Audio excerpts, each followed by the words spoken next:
লুকোচুরি। রবীন্দ্রনাথ ঠাকুর। আমি যদি দুষ্টুমি করে চাপার গাছে চাপা হয়ে ফুটি, ভোরের বেলা মাগো ডালের পরে কচি পাতায় করি লুটোপুটি, তবে তুমি আমার কাছে হারো। তখন কি মা চিনতে আমায় পারো? তুমি ডাকো, খোকা কোথায় ওরে? আমি শুধু হাসি চুপটি করে। যখন তুমি থাকবে যে কাজ নিয়ে, সবই আমি দেখবো নয়ন মেলে। স্নানটি করে চাপার তলা দিয়ে আসবে তুমি পিঠেতে চুল ফেলে। এখান দিয়ে পুজোর ঘরে যাবে, দূরের থেকে ফুলের গন্ধ পাবে। তখন তুমি বুঝতে পারবে না সে তোমার খোকার গায়ের গন্ধ আসে।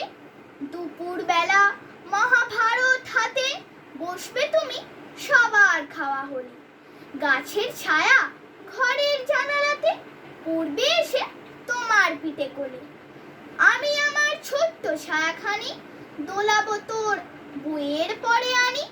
তখন তুমি বুঝতে পারবে না সে তোমার চোখে খোকার ছায়া ভাসে।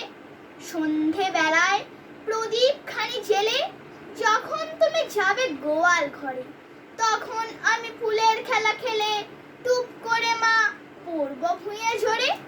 আবার আমি তোমার খোকা হব, গল্প বলো তোমায় গিয়ে কব। তুমি বলবে দুষ্টু ছিলি কোথা, আমি বলবো না সে কথা।